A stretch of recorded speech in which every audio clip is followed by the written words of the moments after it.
She's just a friend. Amelia laughed, her hand on his arm at our anniversary party. I smiled, nodded, and said, "Good, because her husband just got the photos from last weekend." James adjusted the cufflinks on his crisp white shirt, his fingers steady despite the knot tightening in his stomach. The Chicago skyline glittered through the floor-to-ceiling windows of the downtown loft, where their 10th anniversary party was in full swing. He'd spent weeks planning this night, ensuring every detail was perfect for Amelia, his wife, his partner, the woman who'd built a thriving PR firm with his quiet support. Guests mingled, clinking glasses, their laughter blending with the soft jazz humming from hidden speakers. James scanned the room, spotting Amelia near the bar, her hand brushing the arm of a man he vaguely recognized. Derek, one of her clients, a tech startup founder with a reputation for charm. "Great party, man," said a colleague, clapping James on the shoulder. He nodded, forcing a smile, but his eyes stayed on Amelia. She leaned closer to Derek, her laugh sharp and bright, cutting through the crowd. James poured himself a soda, the ice clinking as he gripped the glass. He'd always trusted her, never questioned her late-night meetings or the way her phone buzzed incessantly. But tonight, something fell off. Derek whispered something, and Amelia's head tilted back, her wedding ring catching the light as her fingers lingered on his sleeve. James moved through the crowd, greeting guests, his architect precision keeping his expression neutral. He'd built their life together, late nights sketching blueprints while Amelia brainstormed pitches, her voice animated over coffee. They'd been a team, or so he thought. He caught Amelia's eye, offering a small wave. She smiled back, but it was quick, distracted, before turning to Derek again. James's grip tightened on his glass. He stepped closer to the bar, close enough to hear Derek's low chuckle, to see Amelia's hand rest on his arm a second too long. "You're killing it with this setup," said Maya, Amelia's business partner, pulling James aside. "She's lucky to have you." James nodded, his gaze drifting back to his wife. Maya followed his eyes, her brow furrowing slightly. "She's been busy lately, hasn't she?" Her tone was light, but it carried an edge. James didn't respond, just sipped his soda, the carbonation sharp against his throat. Maya excused herself, leaving him alone with his thoughts. He crossed to a quieter corner, pretending to check his phone. Amelia and Derek had moved to the dance floor, her hips swaying to the music, his hand low on her back. James's chest tightened, a dull ache spreading. He remembered their first dance, years ago at a friend's wedding, when Amelia had tripped over his feet, laughing until tears streaked her face.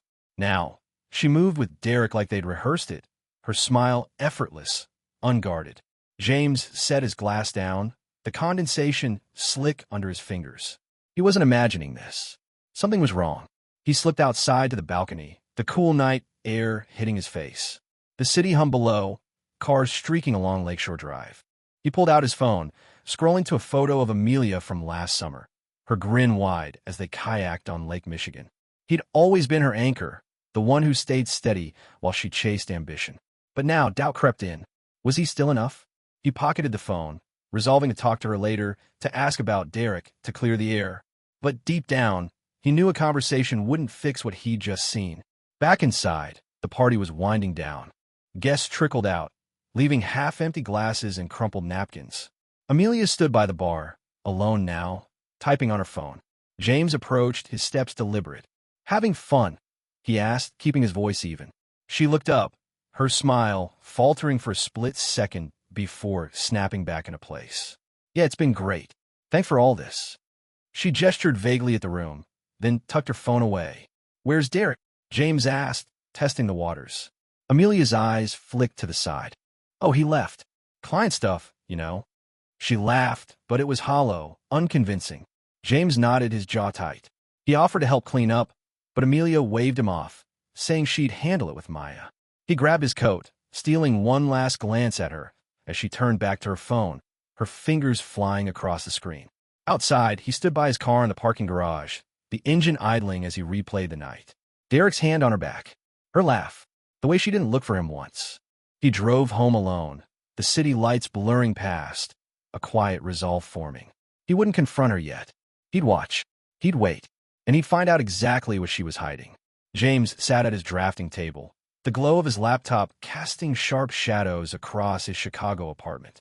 It was 6:47 a.m., and he hadn't slept. Last night's anniversary party replayed in his mind. Amelia's hand on Derek's arm, her quick dismissal of his absence. He opened his email, pretending to work on a client's blueprints, but his focus drifted to his phone.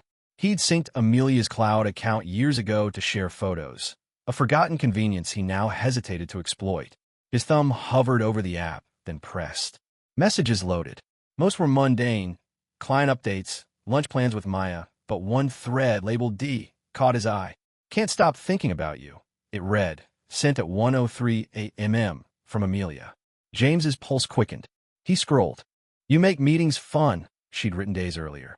Derek's reply, "Your trouble. See you at the Drake tomorrow." James closed the laptop, his hands steady but his chest tight. The Drake Hotel wasn't her usual client haunt. He grabbed his keys and drove to his office, a sleek glass building in the Loop. Work was a distraction, but every line he drew felt like tracing the edges of his suspicion. By noon, he couldn't focus. He texted Amelia, casual, testing. "Lunch today?" Her reply came fast. "Swamped with work? Maybe tomorrow." He stared at the screen, knowing she'd be at the Drake by 2 p.m. according to Derek's message. He didn't respond. Instead, he left the office, hailing a cab to the Drake.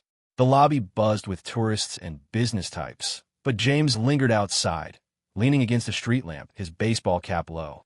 At 2:12 p.m., Amelia arrived, stepping out of an Uber, her phone clutched tightly. She glanced around, then hurried inside. Moments later, Derek pulled up in a black SUV, his stride confident as he entered the hotel. James's stomach churned, but he stayed put, snapping a photo of Derek's license plate with his phone. Evidence, he told himself. Not rage. Not yet. He waited, blending into the crowd. 30 minutes later, Amelia emerged, her pace quick, her eyes scanning the street. Derek followed, keeping distance, but their glances connected briefly, a shared secret. James's fingers tightened around his phone. He didn't follow them. Instead, he walked to a nearby coffee shop, ordered a black coffee, and sat by the window, replaying their movements. The barista's chatter faded as he opened his phone and pulled up the cloud again. A new photo had synced, an image of Amelia and Derek at a rooftop bar, her hand resting on his chest, timestamp from 2 nights ago. James saved it, his jaw clenched.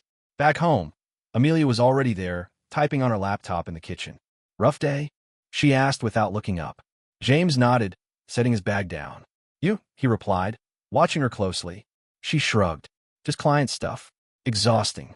Her phone buzzed, and she flipped it face down instantly. James's eyes narrowed, but he said nothing, pouring a glass of water. He noticed her lock screen now required a passcode. New, since last week. "Forgot to mention," she added, "I'm meeting a client tomorrow at that new studio in River North. Might run late." James sipped his water, nodding again. "Good luck," he said, his voice calm, masking the storm building inside. That night, he barely slept, lying beside Amelia as she scrolled her phone, the screen's glow illuminating her focused expression. He waited until her breathing slowed, then slipped out of bed, grabbing her phone from the nightstand. The passcode was new, but he tried her old one, her birthday. It worked. He opened her messages, finding the thread with D. "Tomorrow's risky, but I'm in," Derek had written. Amelia's reply, "He's clueless. Don't worry." James's throat tightened. He screenshot the thread, emailed it to himself, and deleted the email from her sent folder. He placed the phone back, his hands shaking. The next morning, Amelia left early, claiming a breakfast meeting. James waited 10 minutes, then drove to River North. The studio was a converted warehouse, its chalkboard sign advertising open art sessions.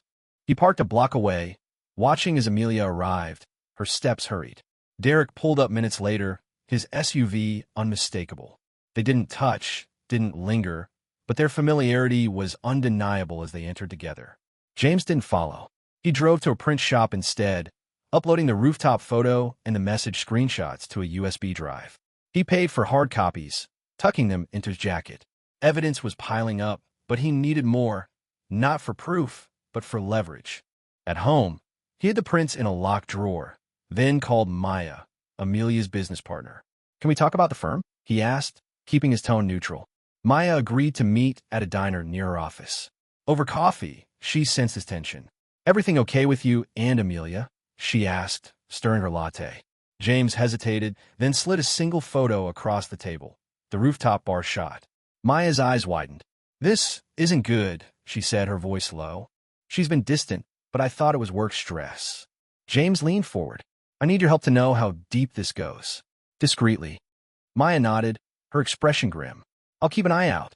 That evening, Amelia came home late, her hair slightly mussed, her smile too bright.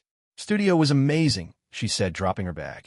James watched her pour a glass of wine, her movements practiced, effortless. "Meet anyone interesting?" he asked, leaning against the counter. She paused mid-sip, then laughed. "Just artists. Nobody you'd know." Her eyes didn't meet his. James smiled faintly, his mind racing. He was done playing the fool. Tomorrow, he'd set the trap, and Amelia would have no idea it was coming. James woke before dawn. The Chicago skyline, a faint silhouette against the gray morning. He'd spent the night finalizing his plan, his laptop open to a folder labeled Evidence, screenshots, photos, timestamps. Amelia slept soundly beside him, unaware of the storm brewing.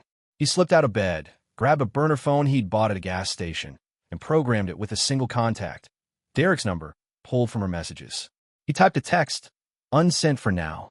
She's not yours. I know everything." His hands were steady, his resolve ironclad. At breakfast, Amelia scrolled her phone, oblivious, sipping coffee. "Big day?" James asked, slicing an apple. She nodded, not looking up. "Client pitch in Lincoln Park. Might be late again." Her voice was smooth, practiced. James smiled, cutting another slice. "Good luck," he said, knowing she wasn't headed to Lincoln Park. He checked her calendar, blank. She left at 8:15 a.m., her car pulling out of the driveway. James waited 5 minutes, then drove to the address he'd found in her synced cloud, a boutique hotel in Wicker Park. He parked across the street, his cap low, and watched.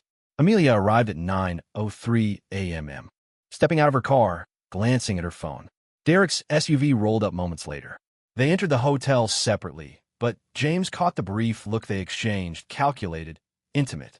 He didn't follow. Instead, he opened his laptop, connected to a coffee shop's Wi-Fi, and accessed Amelia's email. A new message from Derek, room 412. "Don't keep me waiting." James forwarded it to his own account, then deleted the trace. He added the email to his growing file, alongside a photo he'd taken yesterday of their River North rendezvous.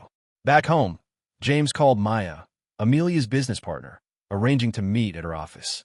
He arrived with a manila envelope, its contents carefully curated. The rooftop bar photo, message screenshots, and a timeline of Amelia's meetings. Maya scanned the evidence, her jaw tightening. "This could tank the firm," she said, setting the papers down.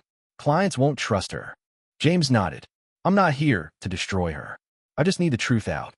Maya agreed to discreetly share the photos with key clients, framing it as a professional concern, not personal vengeance.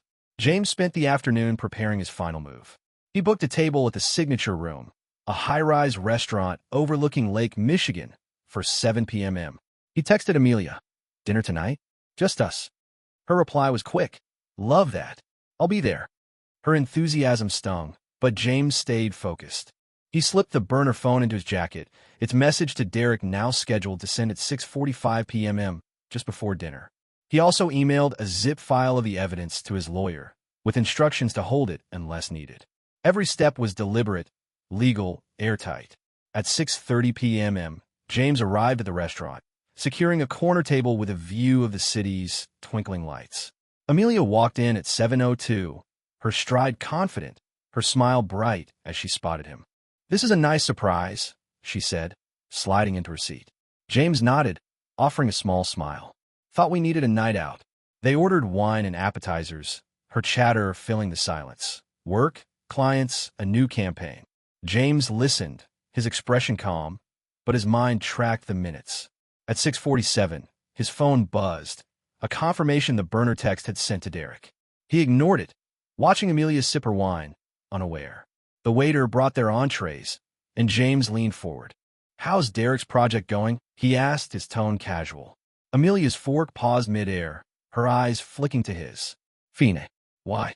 she said, recovering quickly. James shrugged. "Just curious. You've been spending a lot of time with him."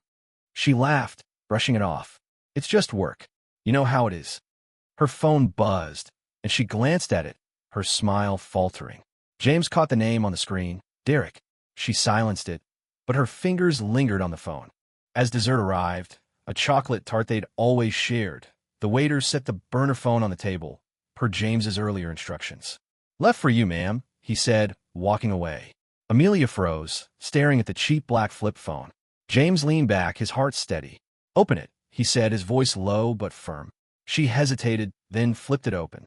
The screen displayed the sent text to Derek, followed by a slideshow of evidence. The rooftop photo, the hotel email, his clueless message. Her hand shook, the phone nearly slipping. James, what is this? She whispered, her voice cracking. He met her gaze, unflinching. You tell me, Amelia. What's been going on? Her mouth opened, but no words came. Her eyes darted to the phone, then back to him, panic creeping in. It's not, I didn't, she stammered. James cut her off. Don't lie. Not now. He slid a printed photo across the table. The one from the Drake Hotel, her and Derek entering together. I trusted you, he said, his voice quiet but sharp. You made a choice. Now I'm making mine. Amelia's face crumpled, her hands gripping the table. I didn't mean for this to happen, she said, tears welling. It just got away from me. James shook his head, standing. You didn't slip, Amelia. You walked away. He left the burner phone on the table, turned, and walked out, the restaurant's hum fading behind him. Outside, the city air hit his face cool and sharp. He didn't look back.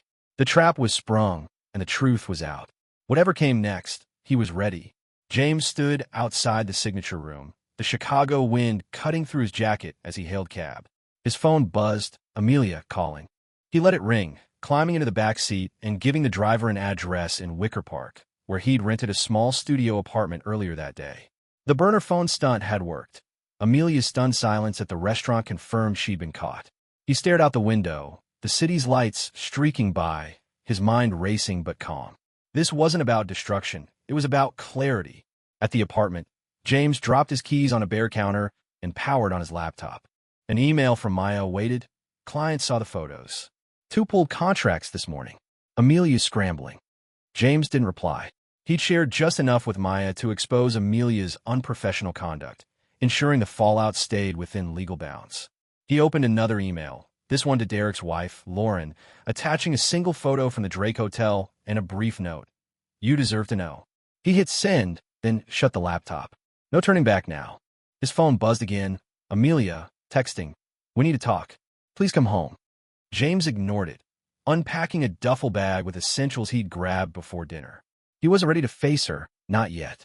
Instead, he called his lawyer, confirming the evidence file was secure and discussing next steps. Separation, not divorce for now. Keep it clean, the lawyer advised. You got the upper hand. James hung up, his resolve unshaken. He lay on the stiff mattress, the unfamiliar ceiling staring back, and slept better than he had in months. By morning, his phone was flooded. 6 missed calls, a dozen texts from Amelia. I messed up, one read. It wasn't what you think. Another. I feel so alone right now. James read them without responding, then drove to his office. Colleagues noticed his focus, his steady hand sketching a new high-rise proposal. But his mind tracked the bigger picture. Maya texted, Amelia's meeting clients today, trying to save face. It's not going well. James nodded to himself, drafting an email to his boss requesting a week's leave. He needed space to think, to rebuild. Midday, he met Lauren, Derek's wife, at a quiet diner in Logan Square. She slid into the booth, her eyes red but her voice steady. I got your email, she said, clutching a coffee mug. I confronted him. He admitted it. James nodded, sliding a USB drive across the table with copies of the messages and photos. This is everything I have, he said. Do what you need to. Lauren's jaw tightened. I'm filing for divorce. He's moving out tonight. She paused, then added, thank you. I was blind. James shook his head. So was I. Back at his apartment, James found a voicemail from Amelia, her voice shaky. I'm at home. I'll wait for you. Please, James. He deleted it, then checked his evidence folder, ensuring every file was backed up. He wasn't vindictive, but he wasn't naive either. Amelia's PR firm was unraveling. Another client had pulled out from Maya's update. Social media buzzed with vague posts about trust issues in the industry. and James knew Amelia's name was circulating. He didn't gloat. He just wanted the truth to do its work. That evening, he drove to their house, parking across the street. Amelia's car was in the driveway, the porch light flickering. He didn't go inside. Instead, he texted her, "I'm not coming in. You need to figure out what you've done." Her reply came instantly. "I'm sorry. I felt trapped, invisible. Can we fix this?" James stared at the words, his thumb hovering. He typed back, "You broke us. I'm not your safety net anymore." He hit send, then drove away, the house shrinking in his rearview mirror. The next day, James met Maya again, this time at her office. She handed him a folder. "Amelia's stepping back from the firm," she said. "She's taking a leave, citing personal reasons. I'm taking over her accounts." James nodded, unsurprised. "She's trying to salvage what's left," Maya added. "But clients are spooked. Her reputation's shot." James thanked her, leaving the folder unopened. He didn't need to see more proof. Amelia's world was collapsing under the weight of her choices. At a coffee shop later, James overheard a conversation about a local PR scandal. Amelia's name whispered among strangers. He sipped his espresso, unbothered. His phone buzzed, a text from Lauren. "Derek's out. I'm selling the house. Thank you again." James pocketed his phone, a faint sense of justice settling in. He wasn't reveling in their pain, but in the freedom of no longer carrying it alone. Amelia had built a facade, and now it was crumbling. He walked to his car, the city alive around him, and felt a shift. He was no longer the man waiting for her to choose him. James sat at his desk in his Wicker Park studio, sketching a community center proposal for a client. The morning sun slanted through the window, warming his hands as he drew clean, purposeful lines. 3 weeks had passed since the restaurant confrontation, and he'd kept his distance from Amelia, ignoring her calls and texts. His phone buzzed. A new email from his lawyer, separation papers drafted. "Ready when you are." James nodded to himself, saving the email. He wasn't rushing to sign, but the option gave him control, a lifeline he hadn't had before. He drove to a meeting in the Loop, presenting his sketches to a nonprofit board. Their enthusiasm, praise for his vision, his attention to detail, felt like a spark reigniting something he'd lost. Back in his car, he checked his messages. Maya had texted, "Amelia's out of the firm for good. She's starting therapy, trying to rebuild." James didn't reply. Amelia's choices were hers now. He was done carrying their weight. He pulled into a parking lot, grabbed a coffee from a nearby stand, and walked to a bench overlooking Lake Michigan. The water stretched endless, calm, a reminder of life beyond the chaos. His phone buzzed again, a voicemail from Amelia. "I'm not asking for forgiveness," she said, her voice steady but quiet. "I just want you to know I'm facing what I did. I've hurt you, and I'm sorry." James listened, then deleted it. The apology was too late, a gesture that couldn't undo the months of deception. He stood, tossing his coffee cup in a bin, and drove to a gym he'd joined last week. Lifting weights, he focused on each rep, the strain grounding him. He wasn't rebuilding for her. He was rebuilding for himself. Later, at a Logan Square bookstore, James browsed architecture journals, his mind clear. A woman nearby, flipping through a travel magazine, laughed at a photo of a crooked building. "Looks like it's drunk," she said, glancing at him. James grinned, the first real smile in weeks. "Bad foundation," he replied. They chatted briefly. Her name was Claire, a graphic designer with a sharp wit. No numbers exchanged, just a moment of connection that felt light, unburdened. He left the store, his steps lighter, the weight of Amelia's betrayal no longer dragging him down. That evening, James met Lauren, Derek's now ex-wife, at a cafe in Bucktown. She slid into the booth, her posture relaxed, a stark contrast to their last meeting. "Sold the house," she said, stirring her tea. "Moving to Seattle for a fresh start." James nodded, impressed by her resolve. "Derek's out of my life," she added. "Your evidence gave me the push I needed." James sipped his coffee. "I'm glad you're free," he said. Lauren smiled faintly. "You too." They parted with a handshake, two survivors of parallel betrayals, both stepping forward. Back at his apartment, James opened his laptop, pulling up a new project, a pro bono design for a youth shelter. He worked late, sketching until his eyes burned, fueled by a purpose he hadn't felt in years. His phone stayed silent. No more pleas from Amelia. He'd heard through Maya that she'd moved to a friend's place, leaving their house empty. The news didn't sting. It felt like closure. He saved his work, shut the laptop, and stood by the window, watching cars pass below. The city pulsed with life, and for the first time, he felt part of it again. The next morning, James drove to a community garden he'd volunteered at, planting seedlings with a group of locals. A kid, maybe 10, handed him a trowel, asking about his job. James explained how buildings start as ideas like seeds, needing care to grow strong. The kid grinned, digging into the soil. James felt a quiet pride, not just in the work, but in the man he was becoming. Someone who could give without expecting return, who could stand tall without leaning on another. By afternoon, he got a call from his lawyer. Amelia's agreed to the separation terms, he said. No contest. She's not fighting for the house. James exhaled, the final knot in his chest loosening. He thanked the lawyer, then walked to a nearby park, sitting on a bench to process. The papers weren't the end, but a beginning, a line drawn between the life he'd had and the one he was building. He pulled out his phone, opened a note app, and typed, goals, new projects, new connections. No looking back. He saved it, a small act of commitment to himself. That night, James joined colleagues for drinks at a rooftop bar in River North. They toasted his latest project win, their laughter easing the last traces of tension. A coworker, Sam, nudged him. You seem different. Lighter. James shrugged, sipping his beer. Just figuring out what's next. He meant it. The bar's music pulsed, the city sprawling below, and James felt anchored, not adrift. Amelia's shadow no longer loomed. He'd exposed her truth, not with malice, but with precision, and now he was free to write his own story.